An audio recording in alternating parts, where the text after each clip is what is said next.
गठबन्धनमा आबद्ध रहेका दलहरू मिलेर अगाडि बढ्न आवश्यक रहेको प्रधानमन्त्री शेरबहादुर देउवाको भनाई। कार्तिकको 18 गतेदेखि मात्रै प्रचार प्रसार गर्न पाइने निर्वाचन आयोगका आयुक्त रामप्रसाद भण्डारीको भनाई। आफूहरूको प्रमुख एजेन्डा विकास, निर्माण र समृद्धि रहेको नेकपा माओवादी केन्द्रका अध्यक्ष पुष्पकमल दाहाल प्रचण्डको धारणा।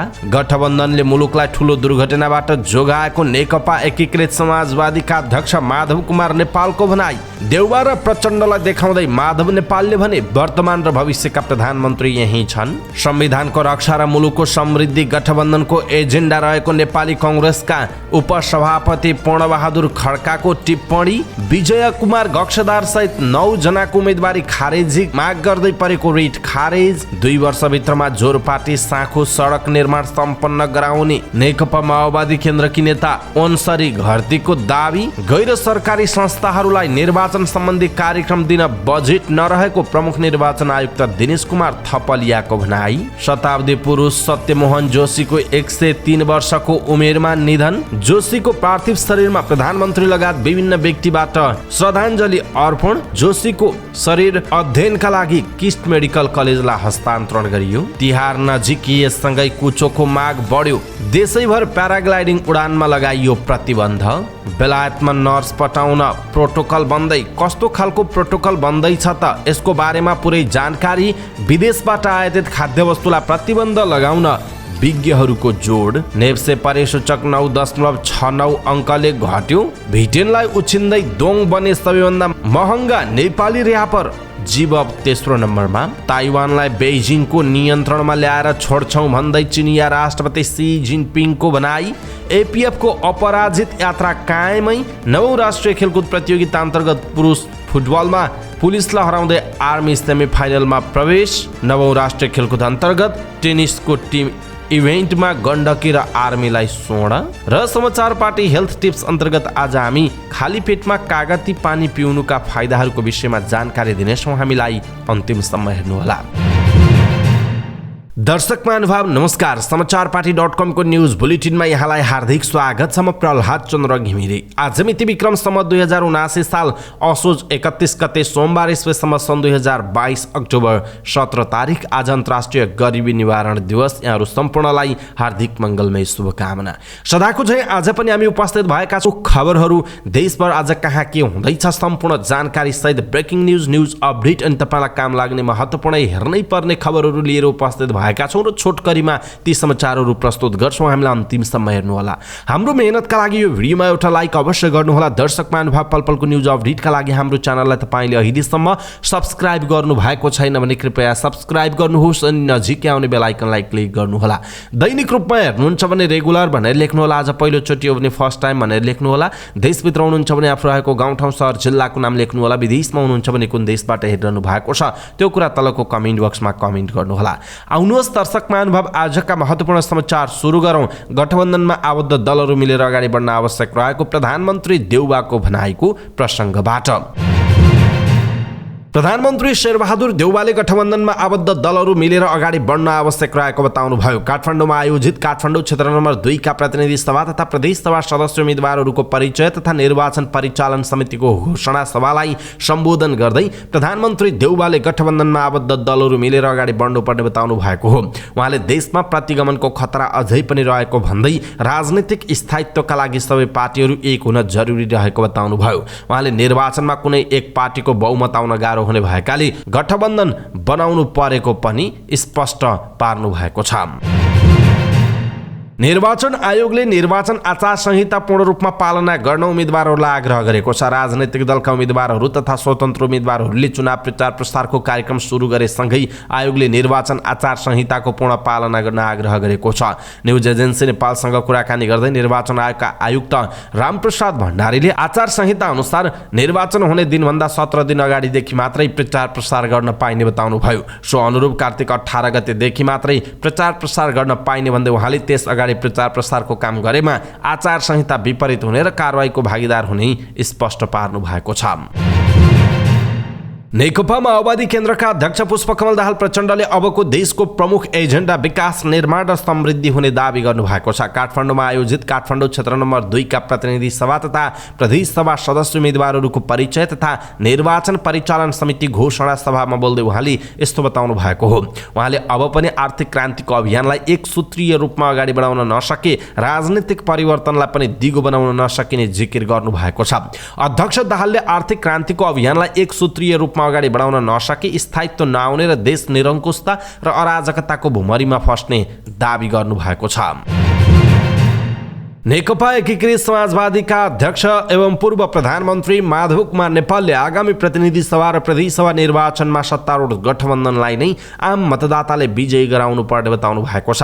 सत्तारूढ गठबन्धनका भविष्य रहेकाले आम मतदाताले सोही गठबन्धनलाई आगामी निर्वाचनमा विजयी गराउनु पर्ने बताउनु भयो। काठमाडौँमा आयोजित सत्तारूढ गठबन्धनका काठमाडौँ क्षेत्र नम्बर 2 का प्रतिनिधि सभा र प्रदेश सभाका उम्मेदवारको परिचय तथा निर्वाचन परिचालन समिति घोषणा सभा कार्यक्रममा बोल्दै अध्यक्ष नेपालले धरापमा परिसकेको संविधान र लोकतन्त्रलाई रक्षा गरेर सत्तारूढ गठबन्धनले मुलुकलाई ठूलो दुर्घटनाबाट जोगाएकाले पनि जनताले गठबन्धनमा आबद्ध दलका उम्मेदवारहरूलाई जिताउनु पर्ने तर्क गर्नुभयो। यसैबीच नेकपा एकीकृत समाजवादीका अध्यक्ष एवं पूर्व प्रधानमन्त्री माधव कुमार नेपालले आगामी प्रतिनिधि सभा र प्रदेश सभा निर्वाचनमा सत्तारूढ गठबन्धनलाई नै आम मतदाताले विजयी गराउनु पर्ने बताउनु भएको छ। उहाँले भोलिको भविष्य पनि सत्तारूढ गठबन्धनको नै भएकाले त्यसका नेताहरूले आफूहरूको समस्या समाधान गर्न सक्छन् भनेर विश्वास गर्न पनि आम मतदातालाई आग्रह गर्नु भएको छ। उहाँले भन्नुभएको छ, अनुकूलता के छ भने भोलि पनि भविष्य गठबन्धन दलकै छ र गठबन्धनमा रहेका महत्त्वपूर्ण नेताहरू र पार्टी भइसकेपछि हल गर्न नसकिने केही पनि छैन। त्यसकारण तपाईहरू उहाँसँग विश्वस्त भए हुन्छ। सँगसँगै केन्द्रबाट मन्त्री परिषदबाट अनेक खालका कानुनी अवरोधहरू आउलान्। त्यसलाई हल गर्नका लागि पनि हाम्रो वर्तमान प्रधानमन्त्री त छँदै हुनुहुन्छ, भविष्यका प्रधानमन्त्रीहरू पनि यही छन् भन्ने पनि सबैको ध्यान जानुपर्ने आवश्यकता पर्छ। त्यसो भयो भने तपाईहरू यस निर्वाचन क्षेत्र नम्बर 2 मा यो वास्तवमा हुनुपर्ने क्षेत्र नम्बर 1 हो, उहाँको भनाइ छ। अध्यक्ष नेपालले निर्वाचनमा विजयी हुने गरी क्रियाशील हुन पनि सत्तारूढ गठबन्धनमा आबद्ध दलका नेता र कार्यकर्ताहरूलाई सचेत गराउनुभयो। सत्तारूढ प्रमुख घटक नेपाली कांग्रेसका उपसभापति पूर्णबहादुर खड्काले सत्तारूढ गठबन्धन 2/3 बहुमत ल्याउने लक्ष्यसहित आगामी मङ्सिर 4 गते हुने प्रतिनिधि सभा र प्रदेश सभा निर्वाचनमा होमिएको बताउनु भएको छ। न्युज एजेन्सी नेपालसँगको संक्षिप्त कुराकानीमा उहाँले संविधानको रक्षा, मुलुकको स्थिरता र समृद्धि नै सत्तारूढ गठबन्धनको चुनावी एजेन्डा हुने पनि स्पष्ट पार्नुभयो। उपसभापति खड्काले मुलुकको कुना-कुनासँग निर्वाचनको प्रचार अभियानले तीव्रता पाएको उल्लेख गर्दै गठबन्धनको पक्षमा जनमत ल्याउने गरी समर्पित भएर क्रियाशील हुन पनि पार्टीका नेता र कार्यकर्तालाई निर्देशन दिनुभयो। लोकतन्त्रको रक्षाका लागि, संघीय लोकतान्त्रिक गणतन्त्रको संस्थागत विकासका लागि र जनताको समृद्धिका लागि आफूहरूले विचार मिल्ने पार्टीहरूसँग सहकार्य गरेर चुनावी गठबन्धन गर्नु परेको उहाँको भनाइ थियो। उपसभापति खड्काले जनताले मुलुकमा तीव्र आर्थिक विकास चाहेको र त्यसलाई पूरा गर्नका लागि पनि सत्तारूढ गठबन्धनले आगामी निर्वाचनमा विजयी हुन चाहेको जिकिर गर्नुभयो। विजय कुमार गक्षधार, विक्रम पाण्डे लगायतका 9 उम्मेदवारको उम्मेदवारी खारेजीको माग गर्दै सर्वोच्च अदालतमा परेको रिट खारेज भएको छ। न्यायाधीश अनिल कुमार सिन्हाको एकल इजलासले उक्त रिट खारेज गरिदिएको हो। अधिवक्ता अनिल आचार्यले विभिन्न फौजदारी मुद्दाका आरोप लागेका नेताहरू प्रतिनिधि सभा चुनावमा उम्मेदवार बनेको भन्दै सर्वोच्चमा रिट दिनुभएको थियो। उहाँले गक्षधार, पाण्डे, प्रभु शाह, गोविन्दराज जोशी, सरिता गिरी, डीबी तामाङ भन्ने, युद्ध विक्रम तामाङ, टेकबहादुर गुरुङ, लक्ष्मी महतो र गगन भन्ने रेवती राजपुरीको उम्मेदवारी खारेज गराउन माग गर्नुभएको थियो। सत्तारूढ गठबन्धनको तर्फबाट काठमाडौँ क्षेत्र नम्बर 2 मा प्रतिनिधि सभा सदस्य उम्मेदवार ओनसरी घरतीले आफू निर्वाचित भएमा 2 वर्षभित्रमा झोरपाटी साँखु सडक खण्ड निर्माण सम्पन्न गराउने बताउनु भएको छ। काठमाडौँमा आयोजित काठमाडौँ क्षेत्र नम्बर 2 का प्रतिनिधि सभा तथा प्रदेश सभा सदस्य उम्मेदवारहरूको परिचय तथा निर्वाचन परिचालन समिति घोषणा सभामा बोल्दै उहाँले यस्तो बताउनु भएको हो। गठबन्धनको तर्फबाट उम्मेदवार बन्नु भएकी नेकपा माओवादी केन्द्रकी नेता घरतीले आफू निर्वाचित भएमा 2 वर्षसम्म जोरपाटी साँखु सडक खण्डको स्तरोन्नति तथा निर्माण कार्य सम्पन्न गराउने घोषणा गर्नु भएको छ। यदि सो अवधिमा निर्माण कार्य सम्पन्न गराउन नसके आफूले पदबाट राजीनामा दिने उहाँले बताउनुभयो। उहाँले साँखु बजार र साली नदीको पर्यटकीय विकासमा ध्यान दिने पनि बताउनु भएको छ। प्रमुख निर्वाचन आयुक्त दिनेश कुमार थपलियाले गैर सरकारी संस्थाहरूलाई निर्वाचन सम्बन्धी कार्यक्रम दिन बजेट नै नभएको बताउनु भएको छ। निर्वाचनमा मतदाता शिक्षाका लागि दर्जनौं गैर सरकारी संस्थाहरूले माग गरिरहेका बेला प्रमुख निर्वाचन आयुक्त थपलियाले यस्तो प्रष्टीकरण दिनुभएको हो। उहाँले आगामी प्रदेश सभा र प्रतिनिधि सभा निर्वाचनमा मतदातालाई सचेत बनाउने र सुसूचित बनाउने काममा भने सहयोग गर्न सबै गैर सरकारी संस्थाहरूलाई आग्रह गर्नुभयो। तर निर्वाचन कार्यक्रमका लागि भनेर बजेट नभएकाले ती संस्थाहरूलाई सहभागी गराउन सक्ने अवस्था नरहेको प्रमुख निर्वाचन आयुक्त थपलियाको भनाइ थियो। उहाँले आफैले चिनेका 50औं गैर सरकारी संस्थाहरूले निर्वाचन कार्यक्रम मागिरहेको दृष्टान्त पेश गर्दै उनीहरूलाई पनि दिन नसकिने कुरा आफूले भनेर फिर्ता पठाएको स्पष्ट पार्नु भएको छ। शताब्दी पुरुष सत्यमोहन जोशीको 103 वर्षको उमेरमा निधन भएको छ। विगत लामो समयदेखि प्रोस्टेट तथा मुटुको समस्याबाट पीडित जोशी पछिल्लो समय डेङ्गुको संक्रमण पनि भएको थियो। डेङ्गु संक्रमणपछि उहाँलाई असोजको 23 गते छातीमा निमोनियाको संक्रमणका साथै मुटुको चाल सम्बन्धी समस्या देखिएको थियो। अक्सिजन कमी भएर उहाँलाई सघन उपचार कक्षमा राखेर उपचार गरिएको थियो। आइतबार 7:09 उहाँको निधन भएको हो र उहाँको पार्थिव शरीरलाई अन्तिम श्रद्धाञ्जलीका लागि किस्ट अस्पतालको प्राङ्गणमा राखिएको थियो।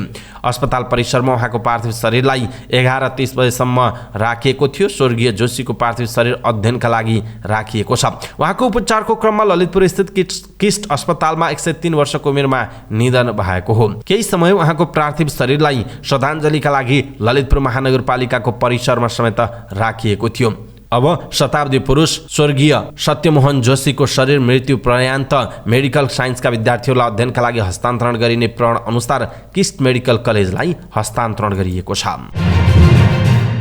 तिहार नजिकिएसँगै कुचोको माग र व्यापार बढेको छ। लक्ष्मी पूजाको दिन नयाँ कुचोको पूजा हुने र भाइटिकाको दिन पनि कुचोमा राखेर ओखर फुटाउने प्रचलनका कारण तिहारमा व्यवसायीहरूलाई कुचो उत्पादन गर्न भ्याइ नभ्याइ भएको हो। कुचोको माग बढेसँगै व्यवसायीहरूलाई कुचो बनाउन भ्याइ नभ्याइ भएको जनाइएको छ। नेपालमा मात्र नभई भारतमा पनि कुचोको माग बढेको काठमाडौँको सुकेधारा स्थित गोरखनाथ कुचो सप्लायर्सका सञ्चालक रामप्रसाद बलाखेले बताउनुभयो। उहाँले नेपालमा कुचोको काम गर्न थालेको 6 वर्ष भएको र त्यसअघि भारतमा पनि कुचो व्यवसाय गरेको बताउनुभयो। उहाँले आफूले उत्पादन गरेका कुचोहरू नेपालमा भन्दा धेरै भारतमा पठाउने गरेको बताउनुभयो। यस वर्ष भने देशकै आर्थिक अवस्था कमजोर भएकाले नेपालमा कुचोको माग धेरै नरहेको उहाँको भनाइ छ। उहाँले देशको आर्थिक मन्दीका कारण यस वर्ष गत वर्षको तुलनामा आधा पनि व्यापार नहुने अवस्था रहेको बताउनु भएको छ। उहाँले अहिले बजारमा कुचोको मूल्य 150 देखि 200 रुपैयाँसम्म पर्ने गरेको बताउनुभयो। सरकारले देशैभर प्याराग्लाइडिङ उडान अनिश्चितकालका लागि बन्द गरेको छ। नेपाल नागरिक उड्डयन प्राधिकरणले अर्को व्यवस्था नभएसम्म देशैभर सबै प्रकारका प्याराग्लाइडिङ उडान बन्द गर्ने निर्णय गरेको प्राधिकरणका प्रवक्ता जगन्नाथ निरौलाले जानकारी दिनुभयो। अर्को व्यवस्था नभएसम्म देशभर मनोरञ्जनात्मक व्यावसायिक र खेलकुद जन्य सबै प्रकारका प्याराग्लाइडिङ उडान बन्द गर्ने निर्णय भएको छ। उहाँले भन्नुभएको छ, अब हामी उडान सुरक्षाबारे सूक्ष्म अध्ययन गर्दैछौँ। आइतबार मात्र पोखराको सराङकोटमा राष्ट्रिय खेलकुदका दौरान प्याराग्लाइडिङ दुर्घटना भएको छ। सो क्रममा एकजना खेलाडीको मृत्यु भएको छ। मृत्यु हुनेमा 9औं राष्ट्रिय खेलकुद प्रतियोगिता अन्तर्गत क्रस कन्ट्री प्याराग्लाइडिङ खेल चलिरहेको अवस्थामा प्याराग्लाइडिङ आकाशबाट सराङकोट स्थित जमिनमा खस्दा त्रिभुवन आर्मी क्लबका निसिम थापाको मृत्यु भएको थियो। खेलाडीको मृत्यु भएपछि 9औं राष्ट्रिय खेलकुदको प्याराग्लाइडिङ स्थगित भएको छ। यससँगै प्राधिकरणले देशैभर प्याराग्लाइडिङ उडान बन्द गर्ने निर्णय गरेको प्राधिकरणले जनाएको छ। निरौलाका अनुसार अब उडानको सुरक्षा ऐन नियम र प्रावधानहरूबारे समेत प्राधिकरणले अध्ययन गर्ने भएको छ। सोही कारण तत्कालका लागि सबै उडान बन्द गर्ने निर्णय भएको उहाँले जानकारी दिनुभएको छ। श्रम रोजगार तथा सामाजिक सुरक्षा मन्त्रालयले नेपाली स्वास्थ्य कर्मीको छनौट पदस्थापना र सेवा सुविधा सम्बन्धी प्रोटोकल मापदण्डको मस्यौदा तयार गरेको छ। यो मस्यौदा प्रोटोकलमा बेलायतसँग सहमति गरेर मन्त्री परिषदबाट पारित गरिनेछ।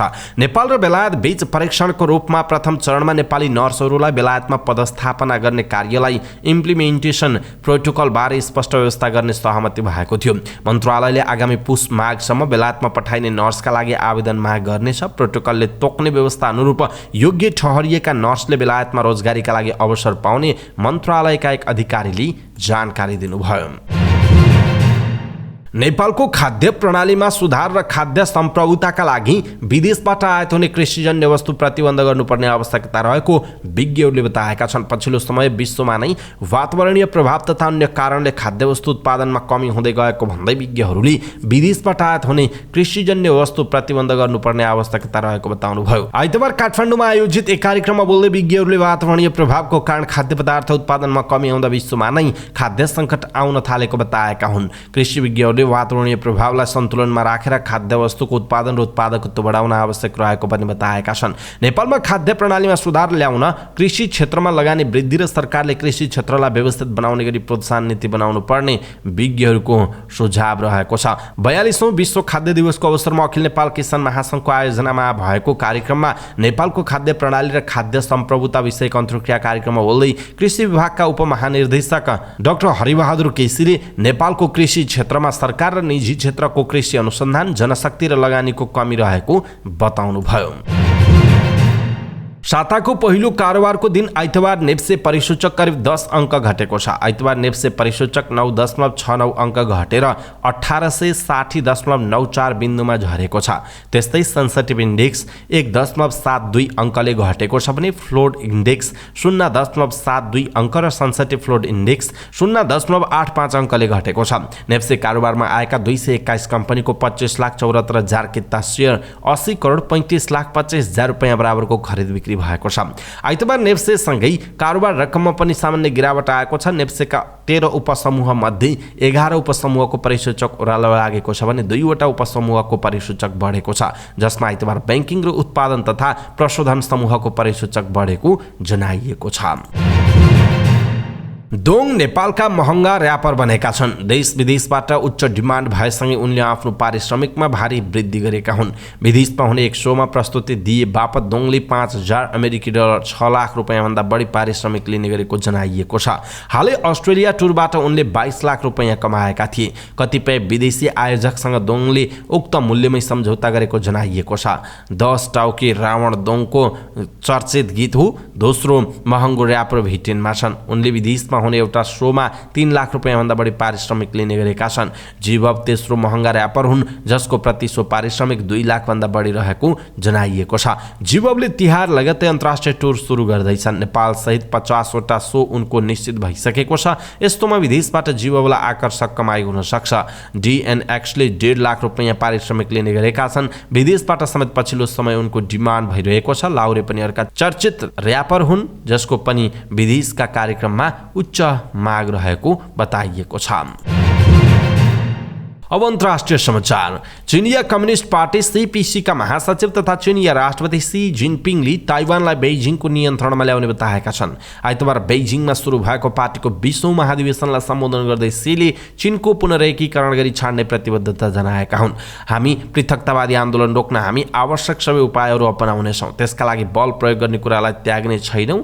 उनले करिब 2300 पार्टी प्रतिनिधिहरूलाई सम्बोधन गर्दै भनेका छन्। सीले उक्त भाषण गरिरहँदा ग्रेट हल अफ पिपलमा ताली बजेको थियो। उनले ताइवान समस्या समाधान गर्न पार्टी आफ्नो रणनीतिमा अडिग रहनुपर्ने र राष्ट्रलाई एकताबद्ध बनाइराख्न सबै प्रतिबद्ध रहनुपर्ने बताएका हुन्। उनले ताइवानका नागरिकसँग आर्थिक र संस्कृतिमा आदान प्रदानलाई कायम राख्दै त्यहाँका नागरिकलाई सम्मानजनक ढङ्गले व्यवहार गरिने बताएका छन्। राष्ट्रपति सीले ताइवानको विषयलाई लिएर पश्चिमा मुलुकहरूबाट भइरहेको गतिविधिलाई सङ्केत गर्दै ताइवान चिनिया जनता आफैले निर्णय गर्ने विषय भएको बताएका छन्। अब खेल समाचार। 9औं राष्ट्रिय खेलकुद प्रतियोगिता अन्तर्गत पुरुष भलिबलमा विभागीय टोली APF क्लबले अपराजित यात्रालाई आइतबार पनि निरन्तरता दिँदै समूह विजेताको रूपमा क्वार्टर फाइनलमा प्रवेश गरेको छ। पोखरा रङ्गशाला स्थित भलिबल कोर्टमा भएको खेलमा APFले सुदूरपश्चिम प्रदेशमाथि 3-0 को सोझो सेटमा जित निकाल्दै अन्तिम 8मा प्रवेश गरेको हो। पहिलो सेट 25-13 ले आफ्नो पक्षमा पारेको APFले दोस्रो सेट 25-18 ले जितेको थियो। तेस्रो सेट 25-10 ले जित हात पारेर APFले अन्तिम 8मा आफ्नो स्थान पक्का गरेको छ। यस समूहबाट क्वार्टर फाइनल पुग्ने अर्को टोलीको टुङ्गो भने आज हुने सुदूरपश्चिम प्रदेश र प्रतियोगितामा समूहका शीर्ष 2 टिम क्वार्टर फाइनल पुग्नेछन्। पुरुष भलिबलको फाइनल कार्तिक 3 मा हुने जनाइएको छ। नवौं राष्ट्रिय खेलकुद प्रतियोगिता अन्तर्गत पुरुष फुटबलमा विभागीय टोली त्रिभुवन आर्मी क्लब सेमिफाइनलमा प्रवेश गरेको छ। पोखरा रङ्गशालामा भएको समूह C को खेलमा अर्को विभागीय क्लब नेपाल पुलिस क्लबलाई 2-0 पराजित गर्दै आर्मी समूह विजेता बनेर सेमिफाइनलमा प्रवेश गरेको जनाइएको छ। आर्मीका लागि नवयुग श्रेष्ठले 15औं र दिनेश हेमजन्डी 29औं मिनेटमा गोल गरेका थिए। नवयुग श्रेष्ठले 15औं मिनेटमा गरेको गोल आर्मीले खेलका क्रममा दुर्घटना हुँदा ज्यान गुमाउने प्याराग्लाइडिङ खेलाडी निसिम थापाप्रति समर्पण गरेको थियो।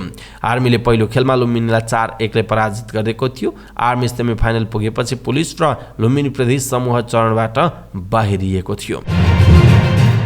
यसैबीच नवौं राष्ट्रिय खेलकुद प्रतियोगिता अन्तर्गतको टेनिसको टिम इभेन्टको पुरुषतर्फ गण्डकी प्रदेश र महिलातर्फ विभागीय टिम त्रिभुवन आर्मी क्लबले स्वर्ण पदक जितेका छन्। पोखरा रङ्गशाला स्थित टेनिस कोर्टमा भएको खेलमा नेपालको शीर्षरीयताका क्रममा प्रदीप खड्काको टोली गण्डकीले समग्रमा आर्मीलाई 2-1 ले हराउँदै च्याम्पियन बनेको हो। टिम इभेन्टको पुरुष एकलको पहिलो खेलमा सोना अकी जुवेन रावतले गण्डकीका लागि अनिल शाहीलाई 6-3 र 6-3 को सेटमा पराजित गरेको जनाइएको छ। एकलको दोस्रो खेलमा गण्डकीका प्रदीप खड्काले सेनाका प्रणव खनालमाथि 6-3 र 7-5 को सेटमा जित निकालेका थिए। र समाचार पार्टी न्युज बुलेटिनमा पालो भएको छ समाचार पार्टी हेल्थ टिप्स। आजको समाचार पार्टी हेल्थ टिप्समा हामीले खाली पेटमा कागती पानी पिउनुका 8वटा फाइदाको विषयमा जानकारी दिनेछौँ। हामीलाई अन्तिमसम्म हेर्नुहोला। सबै नेपाली माझ पुर्याउनका लागि भिडियोलाई सक्दो सेयर गर्नुहोला। बिहान उठेर कागती पानी पिउने गर्नाले शरीरको विकार पदार्थ निकाल्नुका साथै स्फूर्ति पैदा गर्छ। यसले खाना पचाउने काम समेत गर्दछ। कागती भिटामिन C तत्त्वको भण्डारण हो जसमा एन्टिअक्सिडेन्टको गुण पनि हुन्छ, जसले त्वचाको दाग धब्बा हटाएर निखार लिएर आउने काम गर्दछ। त्यस्तै अर्को हो कागती पानीले शरीरमा पाचन रसको उत्पादनमा सहयोग गर्छ। पाचन प्रणालीलाई स्वस्थ राख्न मद्दत गर्दछ। शरीरको विभिन्न जोड्नीमा हुने दुखाइलाई कागती पानीले कम गर्दछ। कागती पानीले मुख कनाउने समस्या पनि समाधान गर्दछ। कागतीमा पाइने भिटामिन C र पोटासियमले राम्रोसँग लड्ने क्षमतामा वृद्धि गर्दछ। बिहान उठेर नियमित कागती पानी पिउने गर्नाले दिनभर शरीरलाई स्फूर्ति राख्न र शरीरमा पानीको कमी हुन नदिने बताइएको छ। यदि तपाईँ शरीरको तौल घटाउने प्रयासमा हुनुहुन्छ भने बिहान उठेर 1 गिलास कागती पानी पिउन निकै लाभदायक हुन्छ। दर्शक महानुभाव, आज हामीले यहाँहरूमाझ प्रस्तुत गर्यौँ खाली पेटमा कागती पानी पिउनुका 8वटा फाइदाको विषयमा जानकारी गरायौँ। कस्तो लाग्यो आफ्नो धारणा तलको कमेन्ट बक्समा कमेन्ट गर्नुहोला। हवस् त दर्शक महानुभाव, आजका महत्त्वपूर्ण समाचार, ब्रेकिङ न्युज अपडेट लगायतका महत्त्वपूर्ण समाचारहरू यति नै हामीले प्रस्तुत गरेका समाचारहरूप्रति तपाईँको धारणा के छ? आफ्नो धारणा तलको कमेन्ट बक्समा कमेन्ट गर्नुहोला। हाम्रो मेहनतका लागि यो भिडियोमा एउटा सानो लाइक अवश्य गर्नुहोला। दर्शक महानुभाव, पलपलको न्युज अपडेटका लागि हाम्रो च्यानललाई तपाईँले अहिलेसम्म सब्स्क्राइब गर्नुभएको छैन भने कृपया सब्स्क्राइब गर्नुहोस् अनि नजिकै आउने बेल आइकनलाई क्लिक गर्नुहोला। पलपलको न्युज अपडेटका साथ फेरि हाम्रो भेट हुनेछ। तपाईँ समाचार पार्टी हेर्दै गर्नुहोस्। नमस्कार।